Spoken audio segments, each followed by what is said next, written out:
오늘 제목 여러분 주보에 있는 대로 한번 읽어보시길 바랍니다. 시작. 독생자를 주신 하나님. 네, 독생자를 주신 하나님. 간단하게 이 제목을 정했습니다. 하나밖에 없는 아들을 주신 하나님에 대해서 오늘 생각해 보고자 합니다. 주제는 믿음으로 가는 나라, 하나님 나라라고 정해 보았습니다. 하늘나라는 뭘 갖고 간다고요? 믿음으로 가는 나라. 저는 어렸을 때 이걸 잘못 들었어요. 그래갖고 믿음으로 가는 나라는 믿음, 페이스, 믿는다는 것을 알아야 되는데 그냥 어렸을 때 교회 다니다가 아주 어렸을 때 교회에서 믿음으로 간대. 믿음이 뭔가? 근데 이게 잘못들하고 비듬인가 해갖고 이게 비듬 갖고 어떻게 가지? 아주 어렸을 때 그렇게 고민했던 적이 있습니다. 오늘 믿음이 연약한 성도가 있다면 말씀을 통하여서 믿음이 회복되어지고 태산을 옮길 만한 믿음을 소유하는 여러분들에게 주님의 이름으로 축원합니다. 아멘. 여러분 성경책에 있는 요한복음 3장 16절 말씀을 같이 읽어보겠습니다. 하나님이 세상을 이처럼 사랑하사 독생자를 주셨으니 이는 그를 믿는 자마다 멸망하지 않고 영생을 얻게 하려 하심이라. 오늘은 성경에 나와 있는 본문을 여러분들이 직접 읽도록 하고요. 그 외의 것들은 앞에 적어놨으니까 고개를 들고 내리고 왔다 갔다 하면서 보셔야 될 것 같습니다. 요한복음 3장 16절은 성경 전체의 유전이라고 말하고 있습니다. 루터 같은 사람은 이 요한복음 3장 16절을 가르쳐서 작은 복음이라 라고 말하기도 했었습니다. 그렇다면 요한복음 3장 16절의 중심은 어디에 있을까요? 시간을 드릴 테니까 한번 찾아보시길 바랍니다. 이게 뭐가 가장 좋을까? 가장 중요할까?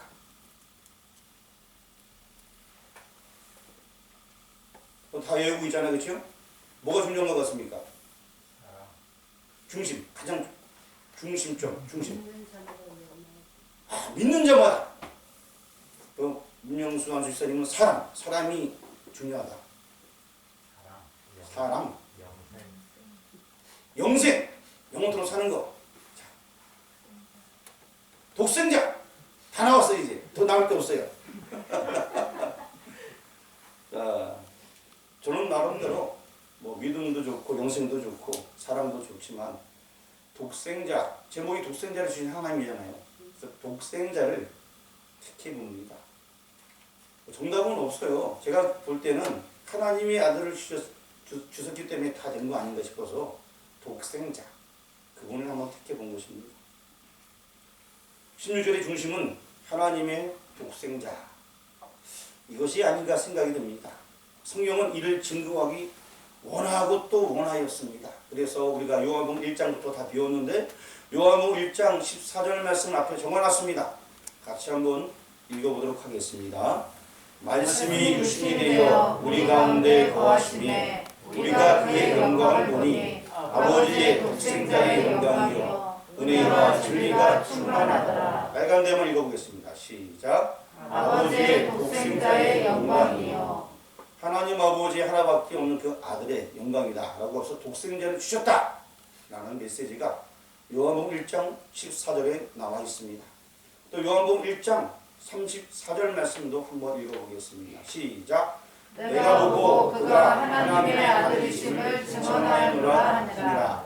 하나님의 아들이심, 즉 독생자라고 또 말씀해 주고 있습니다. 49절도 한번 1장 49절 읽어보겠습니다.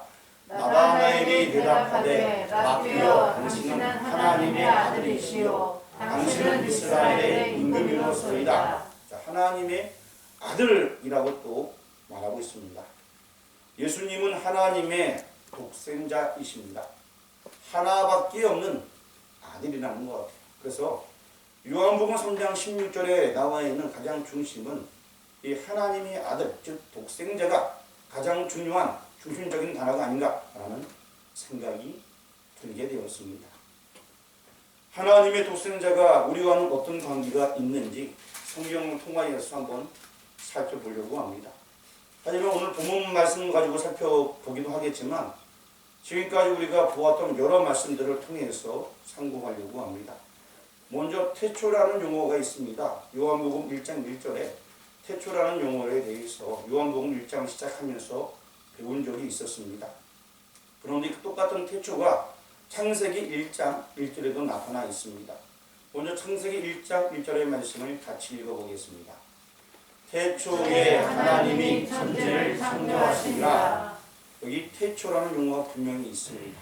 요한복음 1장 1절 말씀도 같이 공독하겠습니다. 태초에 말씀이 계시니라. 이 말씀이 하나님과 함께 계셨으니 이 말씀은 곧 하나님이시니라. 아멘. 지금 태초라는 용어가 한글로 동일하게 쓰여졌어요.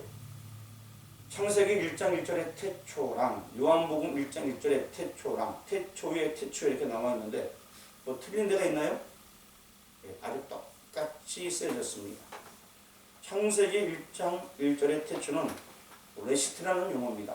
이것은 첫째, 처음, 시작, 최초, 최상의 것 이런 의미를 가지고 있습니다. 구약 성경에 약 50회 정도 나오고 있습니다. 어떤 역사의 시작, 어떤 일의 시작을 가리키는 최초가 되는 의미를 가리키는 것이 창세기 1장 1절에 나와 있는 태초라는 것입니다. 요한복음 1장 1절에 태초는 원어가 아르키로 있어요. 아르키. 역시 태초, 시작, 원인 이런 의미를 갖고 있는데요. 이것은 모든 존재의 제1원인을 가르치고 있습니다. 좀 쉽게 설명하면요. 시간을 초월하는 모든 시작, 모든 것의 최초 시점을 얘기한다는 것입니다. 그래서 제가 지난번에도 말씀드렸듯이 창조라는 것은 어떤 시작이 있어요. 태초에 하나님이 천지를 창조하시는 태초라는 시작점이 있는데 요한복음에 나오는 태초는 그 태초라는 시간 만든 그 이전 모든 것에 시간 이전의 시간도 하나님께서 만드셨다는 뜻입니다. 그리고 태초에 하나님이 천지를 창조하시는 이 천지라는 것은 우리 인간에서 만든 거거든요. 그 시점은 또 따로 있다는 거예요. 그래서 요한복음에 나오는 태초는 우리가 상상할 수 없는 시간의 시작점 거기 태초고요. 많은 어떤 시간의 개념을 하나님께서 만드시고 흘러오다가 태초에 하나님이 천지를 창조 우리 입장에 볼 때는 천지 창조가 시작 아닙니까? 그 시점이 또 있다는 것입니다. 그까지는 이해되셨죠? 그럼 요한복음의 태초가 먼저예요? 창세기의 태초가 먼저예요? 다시요. 어디가 먼저죠? 요한복음의 태초가 창세기 1장의 태초랑 비교도 안 되는 아주 어떻게 비교할 수 없는 엄청나게 먼저 있던 그런 시간을 얘기해주고 있는 것입니다. 그리스도는 시간을 초월해 계시는 것입니다. 따라서 시작도 끝도 없는 분인 것입니다. 창세기의 태초는 어느 시점의 시작을 알리는 것이고요. 요한복음의 태초는 영원전 피조세계가 알 수 없는 시간의 원인 그것을 나타내고 있습니다. 그리스도는 시간을 초월하신 분이다 라고 우리가 설명을 할 수가 있어야 되는 것입니다. 아까 말씀드렸듯이 시간 자체도 하나님께서 창조하셨습니다. 요한복음에 오신 그 예수님은 분명히 독생자로서 하나밖에 없는 아들로서 인간의 몸을 입으시고 2000년 전에 오셨지만 그분은 본래 하나님과 같은 분이시고 그분은 우리가 요한복음에 나오는 태초 모든 시간 원인점에부터 출발했던 분이 바로 예수님이다 라는 생각을 가지고서 오늘 본문 말씀을 보시길 바랍니다. 요한복음은 그리스도가 하나님이심을 선포하는 것입니다. 그 시점에 계신 분은 바로 하나님밖에 없기 때문에 그래서 예수님이 2000년에 이 땅에 오셨지만 그의 근본은 하나님과 같은 분이다. 이 얘기를 요한복음에서 지금 하고 있는 것입니다. 그리고 이제 두 번째는 혼인에 대해서 한번 얘기하려고 합니다. 갑자기 혼인이 튀어나오게 되는데 창세기 2장 18절 혼인하는 내용이 나와 있습니다. 같이 한번 읽어보겠습니다. 눈을 크게 뜨고 읽겠습니다. 여호와 하나님이 이르시되 사람이 혼자 사는 것이 좋지 아니하니 내가 그를 위하여 돕는 배필을 지으라 하시니라. 아멘. 그래서 최초의 결혼식이 여기서 울려 퍼지게 되었습니다. 딴따다단 딴따다단 이런 음악은 없었던 것 같아요. 하지만 하나님께서 맺어주신 결혼식이 열리게 되었습니다. 자, 이제 여기 저를 보시고서 여러분 아는 대로 말씀해 주시기 바랍니다. 하나님께서 천지를 창조하신 그 태초는 원래 그 요한복음의 태초보다 한참 뒤에 태초지만 이때 창조한 순서가 있어요. 첫째 날 뭘 창조했습니까? 빛이 있으라. 뭘 창조했다고요? 빛. 두 번째 날은요? 예, 궁창과 궁창을 나누었다라고 말씀하고 있습니다. 자, 세 번째 날은요? 그렇죠. 땅을 창조해가지고 땅 위에 나무 뭐 이런 것들을 또 창조하셨습니다. 네 번째 날은요? 예, 해와 그러니까 두 광명과 별이라고 성경에 기록되어 있습니다. 자, 그럼 다섯 번째 날은요? 물고기가 또 예, 공중의 새. 아, 이 문지사님께서 그냥 그래도 예전에 주일학교를 다 가르쳐갖고 너무 잘하시는 것 같아요. 자, 여섯째 날은요? 예, 각양 동물하고 맨 마지막에 사람을 창조했습니다. 근데 사람을 창조했는데 하나님께서 볼 때 독창하는 것이 좋았다, 좋지 아니했다. 예, 그래서 아담을 지으신 다음에 갈빗대 하나를 치하여서 여자를 만들게 되었습니다. 그래서 아담이 보고 나서 우와, 내 뼈 중에 뼈요, 내 살 중에 살이로다. 우리 다 공부했었죠? 예, 그렇게 아담이 알아보게 된 것입니다. 바로 이것을 가리켜서 가족이라고 말합니다. 창조가 쫙 순서대로 지금 나열했는데 이 사람이 있기 전까지는 이것을 하나님 나라라고 하기 일컫기가 참 애매했습니다. 하지만 사람이 그 모든 걸 다 다스렸어요. 그러므로 말미암아서 하나님의 나라 모습이 되게 된 것입니다. 에덴 동산을 다 다스리라고 하나님께서 위임 명령을 아담에게 주었거든요. 사람이 있고 나서 그 모든 것의 전체가 의미가 있는 거예요. 그리고 그 모든 것들은 사람에게 주기 위해서 창조했던 것입니다. 그러면서 그 에덴 동산을 가리켜서 하나님 나라가 창조되었다 라고 이렇게 말할 수 있는 것입니다. 인간을 지으심으로 하나님 나라가 세워진 것입니다. 다시 말씀드린다면 아담과 하와를 짝 지어 주심이 하나님 나라 건설이라는 것입니다. 요한복음 2장 2절 지난 시간에 공부했던 우리 2장 2절 말씀을 한번 읽어보겠습니다. 앞에 적어놨습니다. 예수와 그 제자들도 혼례의 청함을 받았더니. 요한복음 2장에서는 가나 혼인잔치에 참여하여서 축복해 주시고 계시는 예수 그리스도를 만나게 됩니다. 가나 혼인잔치에 여러분 알다시피 물로 포도주를 만들어 주심으로 혼인을 축복하시는 하나님 나라가 도래하였음을 나타내는 표적이었던 것입니다. 예수님께서 오심으로 말미암아서 이제 잔치 자리가 정말 기쁨의 자리가 된 것입니다. 구약 성경에서는 메시아가 온다고 계속 말씀했습니다. 그 메시아는 인류를 구원할 메시아라고 모든 이들이 알고 있었고 사실 그러한 분이셨습니다. 신약 성경에 오신 메시아에 대하여 신약 성경은 오신 메시아, 그 오신 메시아 바로 나사렛 그리스도, 나사렛에서 탄생한 예수다라고 사람들이 증거를 하고 있습니다. 그 성경에서 증거를 해주고 있습니다. 이 메시아, 즉 그리스도로 말미암아 하나님 나라가 우리에게 실제로 임하게 되었습니다. 그래서 요한복음 2장은 하나님 나라가 임재하는 것 예표라라고 지난번에 이사야 55장에 예를 들면서 말씀을 드린 적이 있습니다. 혼인잔치의 축복은 하나님 나라가 회복됨을 의미하는 것입니다. 다시 좀 쉽게 설명드리면은 예수님께서 오심으로 회복의 역사가 시작되었다 하고 보시면 되겠습니다. 그리고 이제 세 번째로 여자의 후손에 대해서 말씀을 하려고 합니다.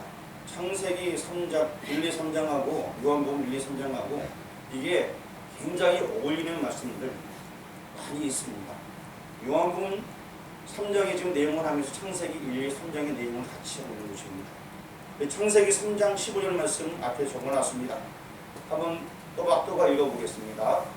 내가 너로 여자와 원수가 되게 하고 내 후손도 여자의 후손과 원수가 되게 하리니 여자의 후손은 내 머리를 상하게 할 것이요 너는 그의 발꿈치를 상하게 할 것이라 하시고 여자의 후손인 메시아를 보내주실 것을 창세기 3장에서 말씀해주고 있습니다. 아담과 하와가 범죄한 이후에 여자의 후손에 대해서 지금 말씀해주고 있습니다. 그리고 그분이 울 거다라고 분명히 창세기부터 언에게 말씀 주셨습니다. 그리고 요한복음 3장 16절 가게 되니까 여러분 성경책 한번 보시길 바랍니다. 요한복음 3장 16절 읽겠습니다. 하나님이 세상을 이처럼 사랑하사 독생자를 주셨으니 이는 그를 믿는 자마다 멸망하지 않고 영생을 얻게 하려 하심이라.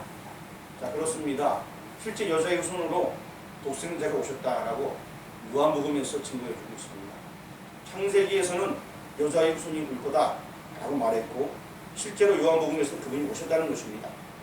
신약에서는 여자의 손으로 독생자를 주셨다고 말씀하며 구약의 약속이 성취되었음을 정확하고 분명하게 선포해주고 있습니다. 성경에는 하나님이 하나밖에 없는 아들, 즉 예수님을 통하여만 우리 인류가 구원 얻을 길이 있다라고 약속해 주셨습니다. 그리고 그것이 실제로 이루어졌다는 것입니다. 다시 한번 설명드리겠습니다. 창세기 3장에서는 인간의 범죄로 말미암아 하나님과의 교제가 단절되었습니다. 이걸 가리켜서 하나님 나라가 파괴되었다라고 설명해 줍니다. 하나님께서 하나님 나라를 정말 아픈 것도 없고 그리고 짐승들하고도 참 편하게 지낼 수 있는 그런 에덴 동산, 즉 하나님 나라 그 모형을 만들어 주셨습니다. 그리고 그대로 살면은 죽지 아니하는 생명처럼 영원토록 살 수 있었지만 그들이 범죄함으로 말미암아서 하나님 나라가 파괴되게 된 것입니다. 요한복음 3장에서는 거듭남으로 하나님과의 교제가 회복된다는 것입니다. 하나님의 나라에 들어갈 수 있음을 말씀해 주고 있습니다.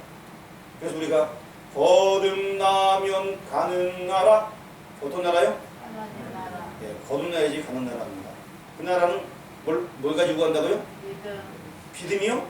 믿음. 예, 믿음 가지고 가는 거예요. 믿음 갖고 못 가요. 뭐 갖고 간다고요? 믿음. 네, 믿음이 있어야 되는 것입니다. 창세기 3장에서는 여자의 후손은 내 머리를 상하게 할 것이요 라고 했습니다. 사단의 머리를 상하게 한다는 얘기인데 요한복음 12장에서는 요한복음 12장 31절 말씀 앞에 띄워주시길 바랍니다. 같이 읽어보겠습니다. 이제 이 세상에 대한 심판이 이르렀으니 이 세상의 임금이 쫓겨나리라. 이 세상의 임금은 여러분 잘 아시다시피 마귀 사탄이 이 세상의 임금입니다. 그들이 다 쫓겨날 것에 대해서 얘기해주고 있습니다. 여자의 후손은 내 머리를 상하게 할 것이요. 1차적으로는 예수님께서 십자가상에서 사단이 이겼다고 되게 좋아했어요. 예수님 십자가 못 박았으니까. 하지만 예수님은 그 죽음을 이기시고 부활하셨습니다. 사단의 머리를 상하게 하셨습니다. 그것이 1차적인 것입니다. 그리고 마지막 시대에는 그 모든 사단의 세력들이 다 쫓겨가게 되는 것. 그것을 창세기 3장 15절에서 이미 예표해 주고 있었던 것입니다. 창세기 3장 15절을 가르쳐서 우리는 원복음이라고 말합니다. 여자의 후손을 약속하시던 원복음. 그 3장 15절에 여자의 후손과 뱀의 후손에 대해서 정확하게 설명을 잘해주고 있고 그 내용이 그대로 한번 이루어졌고 또 재림시에 또 한번 이루어지게 되는 것입니다. 하나님의 나라의 회복을 말씀해주고 있어요. 바로 창세기 3장 15절 말씀입니다. 하나님이 창조한 하나님 나라, 그러나 인간이 하나님과의 언약을 저버림으로 하나님 나라가 파괴되었습니다. 하나님 나라 회복을 위하여서 메시아를 보내주셨습니다. 그분의 이름이 무엇입니까? 예수 그리스도, 바로 예수님입니다. 이 약속의 말씀을 믿음으로 받아들이는 자마다 하나님 나라 백성이 되게 되는 것입니다. 성경 말씀 그대로 믿고 하나님의 아들이 이 땅에 오셨다. 독생자가 오셨다. 왜? 우리를 구원하기 위해서 오셨다. 그는 또한 우리 죄를 짊어지셨고 십자가에서 부활하셨다. 이것을 믿는 자마다 하나님 나라 백성이 된다는 것입니다. 그리고 이제 조금 더 나가서 믿음의 문제에 대해서 말씀을 드리려고 합니다. 아담과 하와 지금 계속 얘기하고 있는데요. 사람들은 선악과를 먹었음으로 말미암아 멸망받았다라고 많이 말을 하게 됩니다. 물론 본인은 그거 맞습니다. 하지만 그렇게만 말한다면 선악과에 무슨 독이라도 든 것처럼 그런 여운을 남길 수가 있습니다. 선악과에는 독이 들은 게 아니에요. 그냥 한 과일인데 먹지 말라라고 얘기한 거예요. 근원적인 문제는 그들은 하나님의 사랑을 믿지 아니함으로 범죄한 것입니다. 그거 먹지 말라고 했었는데 그걸 먹었기 때문에 범죄하게 되게 된 것이라는 것입니다.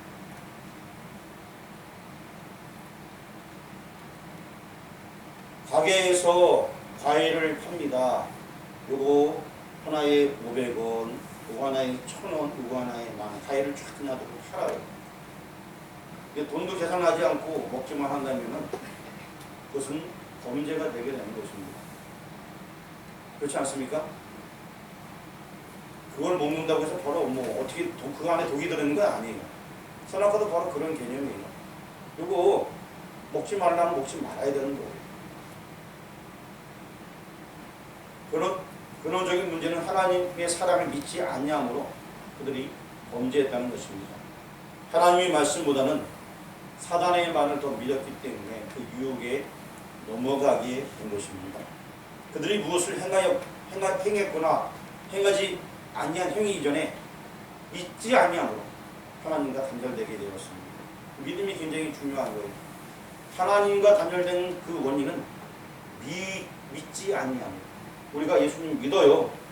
나는 하나님 백성입니다. 라고 얘기합니다. 한 가지 예를 들어보겠습니다. 오래전에 우리나라에 일제시대가 있었습니다. 여러분 다 아시죠? 일제시대. 요새는 뭐 그렇게 크게 얘기 안 하지만 여러분들 어릴 때 학교 다닐 때 뭐 방공에 대해서 영화도 많이 보여주지 않았습니까? 그리고 뭐 때려잡자 어쩌고저쩌고 무찌르자 어쩌고저쩌고 빨갛게 막 시선을 덮고에 막 크게 막 그리고 뭐 때가 되면 여기 딱 가슴에 리본 대고서 뭐 상기하자 뭐 이거 뭐 잊지 말자 뭐 막 써놓죠? 그랬던 시절이 있었습니다. 근데 그 전에 일제시대, 6.25 좀 얘기한 거고, 그 전에 일제시대 때, 저도 얘기를 들어보니까 어떤 일이 벌어졌냐면, 예배 전에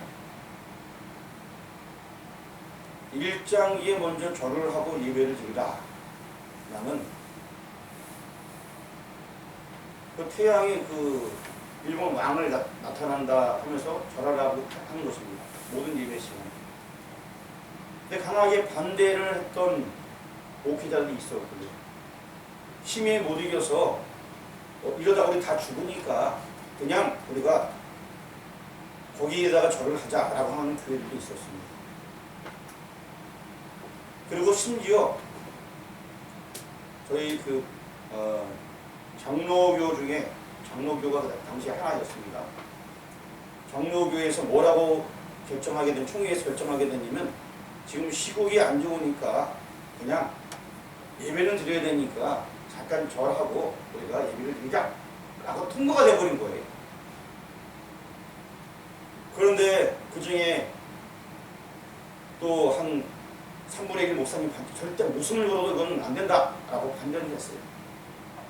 그럼에도 불구하고 많은 숫자가 그냥 통과가 돼버린 거예요. 그래서 예배 시간에 일장 뒤에 앞에 먼저 절을 하고 예배를 드리는 거예요. 그런데 그곳이 위법이라고 주장하면서 끝까지 군인들이 막 와 있어도 믿음 지키면서 절대 천황 숭배 안 하고 그리고 예배를 드렸던 교회들이 많이 있었습니다. 그 교회들은 핍박받게 되었고 그 자리에서 노지매를 맞기도 하고 어떤 사람은 심지어 끌려가 죽기도 했습니다. 그런데 그들은 믿음을 지켰어요. 제가 얘기하는 바는 믿음 있으면 하나님 백성 된다. 이 믿음이 그렇게 쉬운 것이 아니라는 거예요. 때로는 생명을 내놔야 될 때가 있다는 것입니다. 어떤 때는 이 믿음 지키기 위해서 엄청난 헌신이 필요한 것입니다. 이 믿음이라는 것은요, 절대적으로 하나님을 신뢰하는 믿음인데 목회자들의 3분의 2가 엉뚱한 것을 청성했단 말입니다. 목회자들이 살기 위해서. 실제로 우리나라 역사 가운데 있었어요. 없던 얘기를 하는 평신도도 아니고 목회자가요. 믿음이라는 단어 굉장히 중요한데 우리가 이 믿음을 못 지킬 때가 많이 있습니다. 그래서 요한복음에서는 믿음이 강조되어 있고요. 믿음이라는 단어가 98회가 나와 있습니다. 요한복음 3장 15절에 요한복음 3장 여러분 성경책 한번 보시기 바랍니다. 3장 15절 같이 읽겠습니다. 이는 그를 믿는 자마다 영생을 얻게 하려 하십니다. 예, 믿으면 영생이라 라고 말합니다. 또 요한복음 3장 16절 여러분 성경책 보시면 읽어보겠습니다. 하나님이 세상을 이처럼 사랑하사 독생자를 주셨으니 이는 그를 믿는 자마다 멸망하지 않고 영생을 얻게 하려 하십니다. 15절 16절 재차 지금 믿음을 강조하고 있습니다. 믿음이 굉장히 중요한 것입니다. 그리고 여러분 성경에 요한복음 3장 18절 말씀 인류의 시조는 하나님의 사랑을 의심했습니다. 우리 18절 말씀 본문 18절 읽어보겠습니다. 그를 믿는 자는 심판을 받지 아니하는 것이요 믿지 아니하는 자는 하나님의 독생자의 이름을 믿지 아니하므로 벌써 심판을 받은 것입니다. 그럼 3장 18절에 믿는 자는 믿지 아니하는 자는 믿지 아니하므로 믿음에 대한 이야기가 계속 나오고 있습니다. 믿음이 중요하기 때문에 우리는 예수님 다 믿어요. 하나님 자녀예요. 그렇게 말할지라도 이 믿음에 근원이 우리가 확실하게 하나님을 향한 뜨거운 열정을 가지고 있어야 됩니다. 이게 벌어서지 못하면요 그냥 상황에 따라서 우상숭배할 수 있고 상황에 따라서 넘어질 수밖에 없습니다. 하나님이 아들을 보낸 목적이 무엇일까요? 하나밖에 없는 독생자를 보내신 목적이 무엇일까요?